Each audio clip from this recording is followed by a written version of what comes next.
Well, good morning.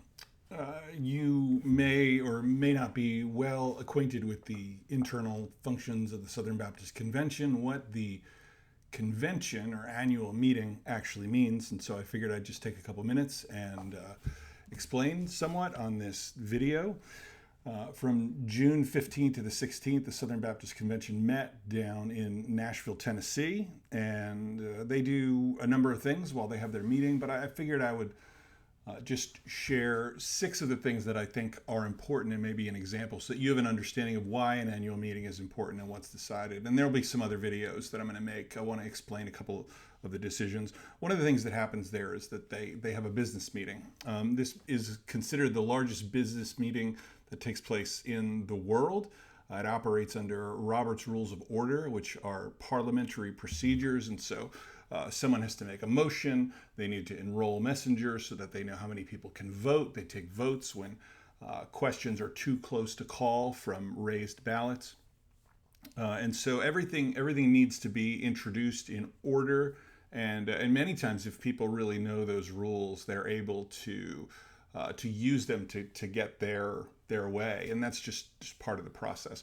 So it's like I said, it's a business meeting. This year, 15,000 people attended when they had the last meeting in Birmingham, Alabama. That was in 2019. There were about 8,000 people there, so a significant increase, and part of it was because of the desire to elect a specific president and to handle certain matters of business. So first of all, it's a business meeting. Every church that is in cooperation with the SBC can send two messengers, and then they're entitled to additional messengers based on the percentage of the budget of their local church that they give. So if a church gives 10% of its budget to the SBC, they can bring up to 12 messengers. So it's a significant factor in terms of determining influence, the number of messengers that you can enroll. The average church sends one or two people, not many more. Although some churches will send their entire the entire ability to everyone that they can send. So that's the first thing, is that it's a business meeting. Second thing that's presented is reports. So the North American Mission Board, which is our church planting group that starts churches and raises up church planters, they'll give a report and they'll say, we planted this many churches. Here's our progress among English-speaking congregations. Here's our progress among non-English speaking. One of the things that we heard is that in the 10 years that NAM has been working, they have increased the size of the SBC. When you account for churches that are closing, and that's a serious concern, and then you consider new churches that are starting. The North American Mission Board is now 22% minority congregations, and I think by 2025, a third of the convention will be churches started within the last 10 years. And so the North American Mission Board is doing good work, and so they give a report, and that's one major aspect of the meeting. The leader of a specific group shows up, gives a report, and then after that, anyone can ask questions. So 15,000 people in the room, anybody can walk up to the mic and say, Mr. Ezell or Kevin Ezell, director of the North American Mission Board, can you please answer this question? So there's a way to hold leaders accountable and to get direct answers to questions. So that's another aspect. So we have business meeting, we have reports. Third thing that we have is resolutions, and resolutions are statements of agreement or truth, which they express for a moment in time. And so one of the things that they do every single meeting, one of the last resolutions that they pass is thanking the city, thanking the people who are working the convention, thanking the venue. So that's one of the resolutions. This year, the SBC passed a number of resolutions. One on the Hyde Amendment, which talks about taxpayer involvement in abortion. They passed one on Baptist unity, one on the sufficiency of scriptures for addressing matters of racial reconciliation. And here's another thing that's super interesting. The Resolutions Committee will receive drafts of resolutions. Again, these are just statements of opinion or perspective on a particular issue at that time. And the resolutions committee then will meet and they can decide to present resolutions or not present them. So one messenger, a man by the name of Bill Askell, wrote a resolution calling for the immediate end of abortion. There are some controversial statements in there, such as rejecting an incremental approach, which I have problems with, because I think that things like a ban on partial birth abortion, I think these are good things, and they incrementally bring about the end of abortion instead of saying we reject anything except the wholesale end of Roe versus Wade. Now, here's what's important about this.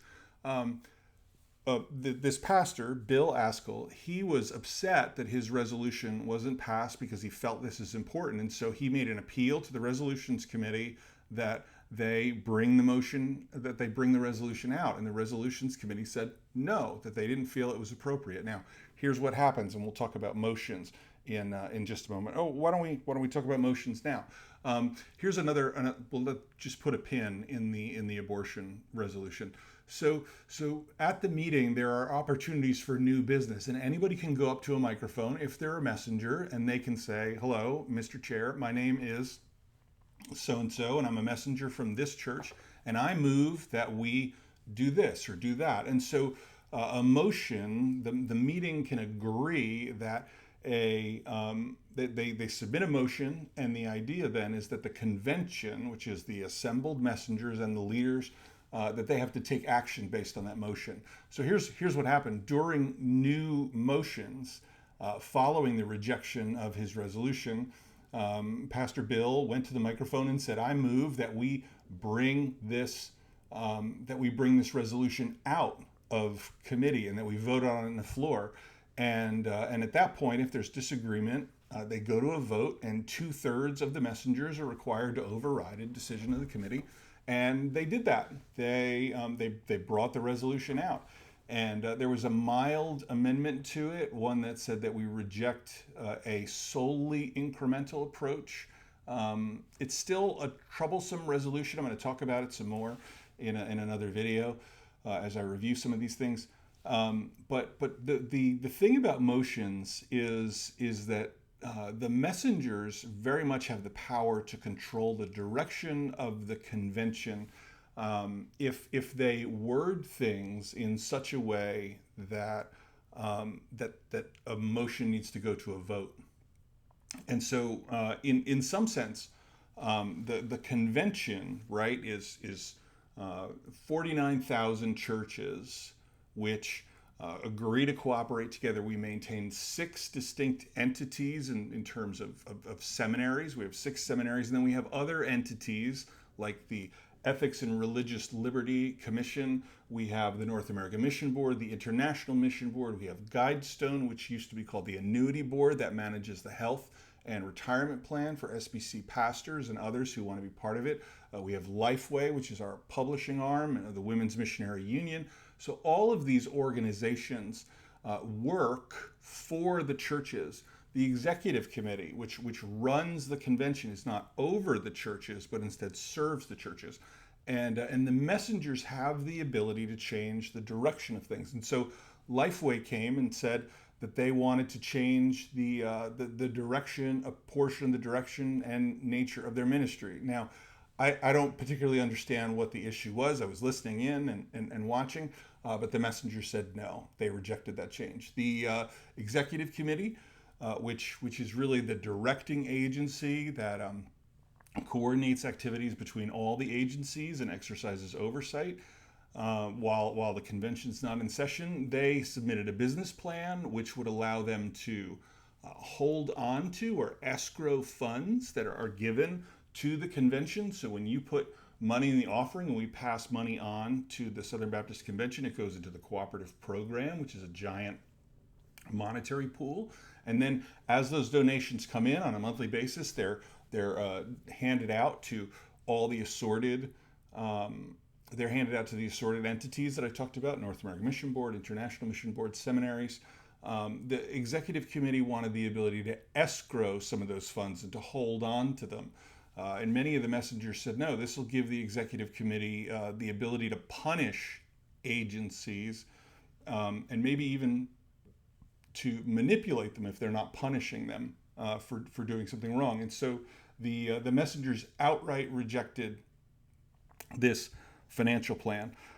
So we talked about a business meeting, we talked about reports, we talked about resolutions, we talked about motions, and then finally things come down to votes.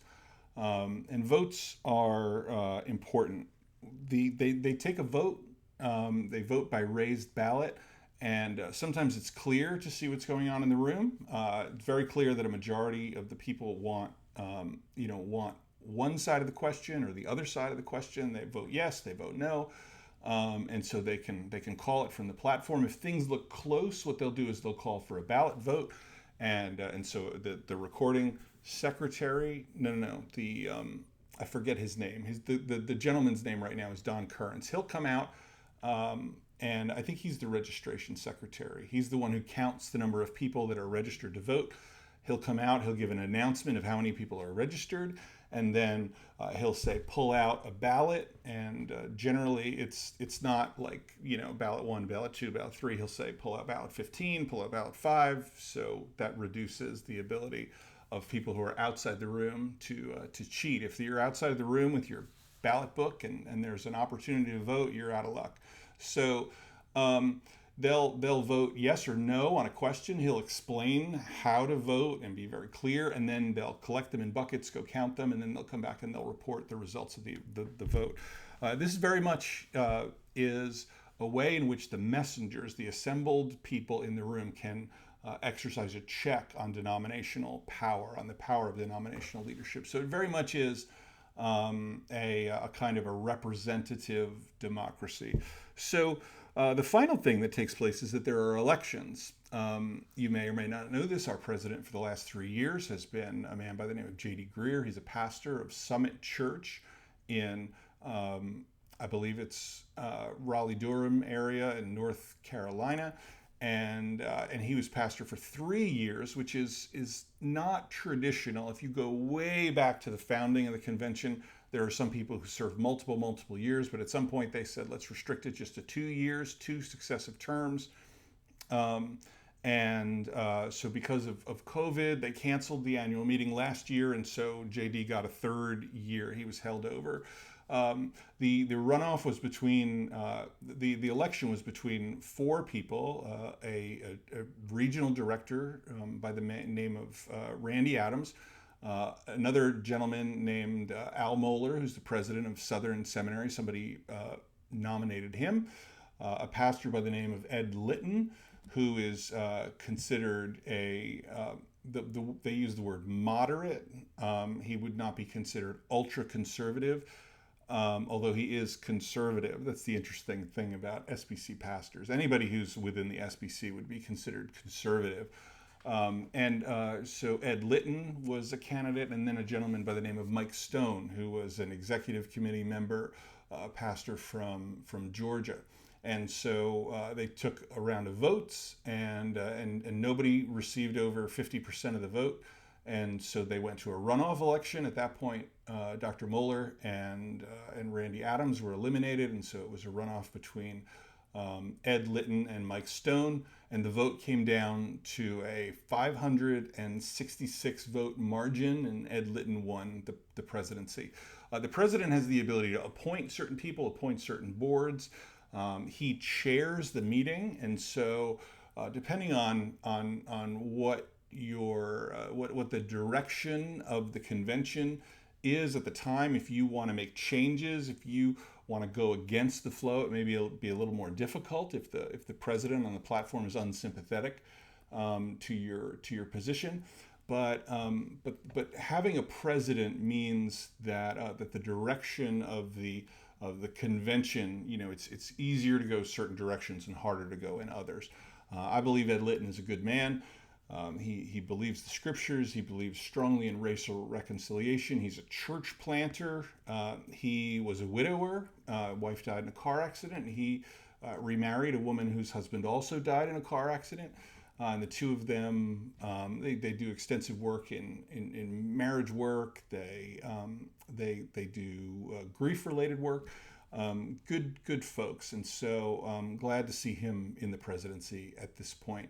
And so, hey, that's just a summary of how the SBC works. It's important for you to know this. I may refer to this in other videos, just so that you know how it is that the convention works. So that if we talk about something like resolutions or emotion, you're not lost. So just to review that again, 6 distinct areas. One, it's a business meeting. Second, they issue reports. 3, they handle resolutions. They also cover motions, right? People make motions, and then those are voted on. They take votes, we talked about, and then finally there are elections. So that's just an overview of the SBC. Hope you found this helpful and maybe even enjoyable. God bless you.